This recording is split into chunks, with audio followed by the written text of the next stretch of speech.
We are now joined by Brendan Gaughan, driver of the number 62 Wix-Filter Chevrolet in the NASCAR Xfinity Series. The Wix-2. Yeah, there you go. Wix-2 this week. You've got a lot of excitement surrounding that car coming into Texas. Talk about your love of this place and what you've got going this weekend. You know, Texas has always been so great to me. I mean, everybody knows of it, and we've been talking about it for years. This place was so great to me early in my career, and it's been pretty good lately. Last year, this race, it was the Wix Filters, the Wix-2 car also, and we were running like third or fourth, and God, Cale Conley, poor kid, just Murphy's Law for me. He blew a tire 1 second earlier, I'm good. 1 second later, I'm good, but he just Murphy's Law caught me. So we were really fast, felt really good. Came back in the spring, we're also good. So this new setups that we have to run, we feel pretty confident that we are on the right page for them.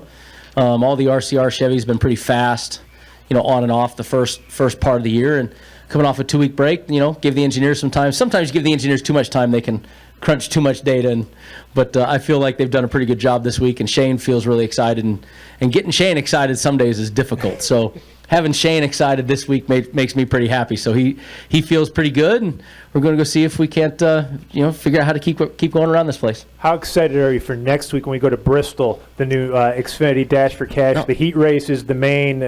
It's definitely going to be interesting for everybody, because this isn't one that anybody's, a lot of us been in the sport a long time, and, remember single file restarts with lap counters on the inside, and, remember, racing to cautions and all these different rules. This is one that nobody in this series, in this sport has ever done. There's late model races and stuff like that with dash races, but not this format, this style. Really looking forward to getting there and seeing how this book writes out. Everybody wants to either write good or bad about it, and you can't. My opinion is you can't write good or bad until you see how the first page looks. So we get there next week, see how that works out. Hopefully we're one of the 4 cars that qualifies for the dash, which would be a nice bonus for us. But in the end, it's Bristol. Want to go win at Bristol. That's a place that I've come very close a couple times, and one of the better tracks in my career. So I want to go there and try to get a W and maybe call it 2 in a row if we've come out of Texas with one. Outstanding. Let's open the floor to questions. We'll start up here with Bob and work our way around. Bob Hockers, ESPN. Never heard of him. Oh, hi, Bob. Hey. Do you expect... It's my understanding that if you wreck in the heat race, you can't bring out a backup. So how do you approach that heat race next week? It's just like a race to me, Bob. Everybody's asking a lot of questions that we kind of don't know the answers to. But what they've said is you can work on your car during your heat race. And once once the checker flag, if you're in heat 1, then you have to stop and wait till the main event starts to, like we always try to repair a race car. So I'm just going to take it. We're approaching it the same way. If you wreck on lap 5, you go to the garage, you don't get to pull a backup out, you work on it, and if you can get it back out, you get back out. Same sort of thing. It doesn't really change, I think, from our standpoint, other than the fact that there's a whole race that you're going to be sitting there looking at your race car and can't do anything. But it might give you time. You're going to be a bunch of laps down, but you can look at that and say, okay, you have to rebuild something that normally you don't have the time to rebuild. Well, we can't touch the race car, but we can work in the trailer to build a part to put back on the race car. So I think there's definitely some differences that will be in that race from that rule. But in the end, if you wreck on lap 5, Bob, what's the difference? You wreck out in an early restart, you wreck out, you go to the garage, you either repair it or you load it up. Well, same thing there. It's still the race. Even though it's a heat race, it's still the race. So it's, I think that's probably the right move to do. I don't believe you should be allowed to pull a backup car out because you wrecked in the heat race. It's still part of the Bristol race. So we'll see. I mean, I may change if I wreck in the first heat race on lap 3 and I want to pull a backup car out, I'll come and argue the other way. We'll head to the back. Janine Cloud, Skirts and Scuffs. So with all 3 of the RCR Cup cars finishing in the top 10 last week, what was the mood like back at the shop this week? I would love to answer that for you, but I live most of the time in Las Vegas now, so I have not been in the race shop. I do know that it was a very good day for the team. AJ Allmendinger finished in second, which is one of our satellite teams, and all 3 of the RCR Chevys finished in the top 10. Great run by Austin, great run by Paul, great qualifying and run by Ryan Newman. So I know that talking to the boys, everybody's been pretty pumped up. And that trickles over to the Xfinity side. You know, when those guys are running good, everybody's happy. You know, and when everybody's happy, even our shops are happy. So I know everybody's in a pretty good mood, but that just because you had 4 top 10s in your teams doesn't mean that you sit there and say, yay, we've got it. They're digging hard. They're still working. And we're coming here we actually have a couple new pieces I know of 100% sure on our Xfinity Chevrolets that we feel are going to be better from what we had at California. So the guys are still working, and it's great. They got 3 top 10s. That was last week. Now it's time to go to this week, and everybody smile about it, but got to back it up again. Go next to Don. Dominic Gaiughan, theracingexperts.com. So 5 races in, 6th in points. How closely are you monitoring points at this point in the season? Well, with the new chase format, you don't have to monitor points that closely. You know, and that's what's great about the chase for, format in the Xfinity Series is that we don't have to sit there and say, man, we're already 34 points out of the lead. You know, that's 7 races, 8 races to make up. All we got to do is make sure we maintain that top 12 position, which I feel pretty confident we can do. And we also are going to sit there and try to say we're going to lock ourselves in and get the W. You know, that's our main goal, is to get locked in with that W, and then we don't have to worry about points until we go to Kentucky? Anyone? Bueller? Yes? Kentucky. Thank you, Chris. So, I'd love to be able to not have to worry about points one more race until Kentucky. We just got to go out there and try to get one of those wins and keep working hard. And then once you get that, that's what always made, in my opinion, made Jimmy Johnson and Chad Knaus so great. Once they knew that they were really setting points, they would try a million things to see what they could do to be faster. And then when people, how many years of those 6 championship year runs did everybody say, oh, look, they're not running good in August. They're not running good in early September. Well, yeah, they didn't have to. They were trying to experiment, and they knew what they could do, what they couldn't do. And then when the chase came around, they would, bam, Jimmy Johnson right back up front. So to me, that's what I'm hoping we can do with the 62 South Point Chevy. Hey, Brendan. RJ Kraft, NASCAR.com. As a Georgetown alum and former hoops player, what did you think of that title game between 2 schools that have a history with Georgetown? Nope, absolutely loved it. It was first of all, as a fan, it was a phenomenal game. I don't think anybody could say you did not. People love to hate our sport for bad racing or not close enough racing, and we've had phenomenal racing this year. But man, what a great game! And in my opinion, sorry to my fellow NASCAR-ites, but I am a much bigger Big East fan than I am North Carolina fan. And so it was awesome to see, the Big East win. And, if you want to talk the X's and O's of it, brilliant call by Jay Wright. I mean, what a great coach. What a way to draw up a great play. 2 little shuffle screens, Archie Diacono, a very smart senior. I think we talk so much time in basketball about freshmen and sophomore and when they're leaving. And there's a senior, a senior Marcus Page hits the big 3-pointer for North Carolina to tie the game, and then senior Ryan Archidiacono does a great move to get the ball in the right hands, and draw everybody to him. So, I mean, brilliant ending, amazing deal. I'm waiting for ESPN to run their, the rebirth of the Big East, since they want to talk so much about its death. They had so much to do with it, so let's see if they're brave enough to do rebirth of the Big East, because I don't see them doing that yet, though. I don't know why. Go next to Chris. Chris Knight, catchfence.com. I know last month in Las Vegas, there was a lot of chatter about you retiring at the end of the season. I was just wondering if that was an early April Fool's joke, and if you plan to be back next year in Xfinity. Thanks, Chris. You would be the one to ask that, wouldn't you? No, look, every year I almost retire. When I closed my team down in 2007, and the way it closed down was personally pretty difficult. I never thought I'd race again from there in NASCAR. So we've been talking about that for years.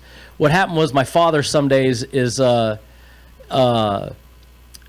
think the best way I could put it is what my grandfather used to say, that trying to tell my father a secret is like telling the Las Vegas Sun. He likes to talk when he gets around reporters, so he's not real good at the Georgetown version of, not trusting reporters. Not that I don't trust this friendly, beautiful room here, but, he just doesn't understand. And so he started joking with a bunch of friends. And every year, him and I talk about retirement. Every year I talk about it, he talks about it. One of us does, one of us doesn't. We always are saying it and discussing it. But it's always been the same strategy in my eyes. If I can't win races, I don't want to be here. And there was a stretch of my career that I didn't win any. where I was with my own team that was absolutely pitiful. Went to a circle bar racing team that was my hero of Rick Crawford. Still is going to be one of my heroes for the rest of my life for what he did for me personally. And then we worked hard at a bunch of teams, but now at Richard Childress Racing, we've been up front since 2012. We've won races.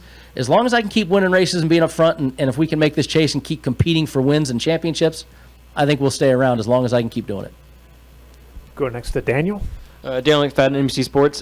Going back to the Dash for Cash, even in the previous format, did the rules about how it worked, did they always make sense to you? And a second question, with living in Las Vegas, how's that affect your communication and what you do with your team on a weekly basis? First, with the Dash for Cash format the last couple years, yeah, we understood it. It took a while to get it, but in the end, it was qualify the race before, or the qualifying race, whichever race it was, and be one of the four, and then it was just a regular race with four guys having a race within the race. To me, it's a very similar format of the chase format.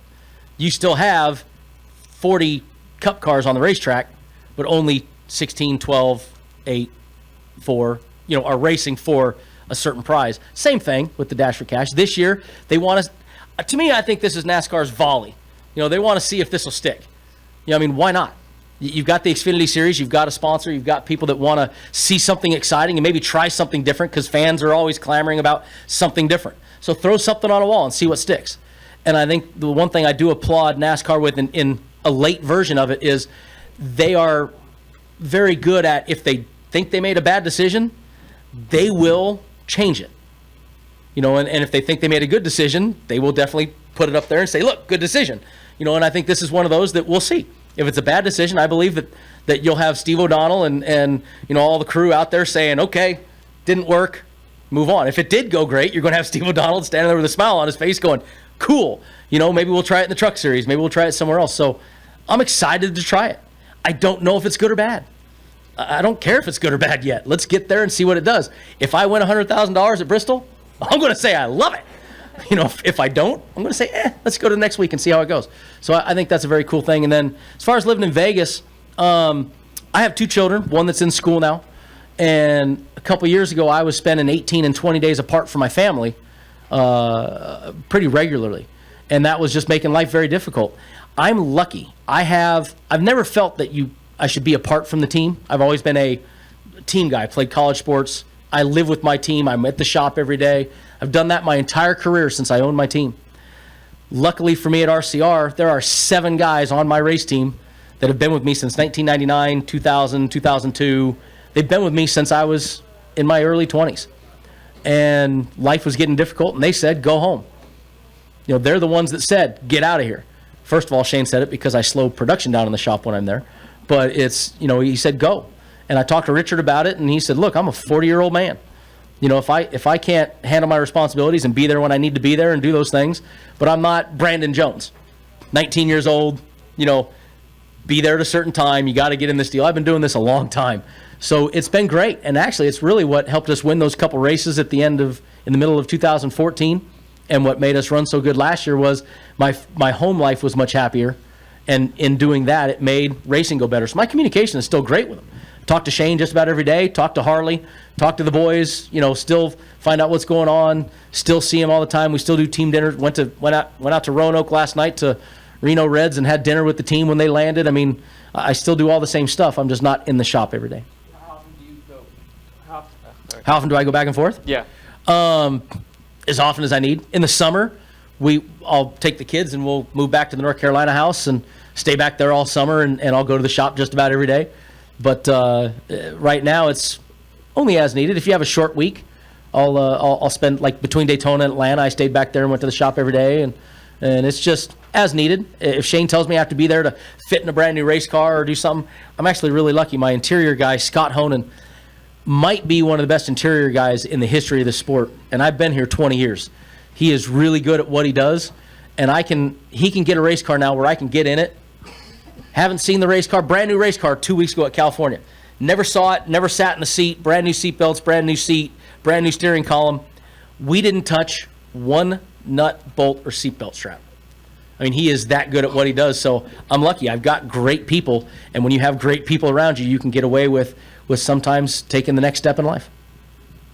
Go next to Chris. Close us out. No. It's a hard question. I'm throwing out hard questions at you today.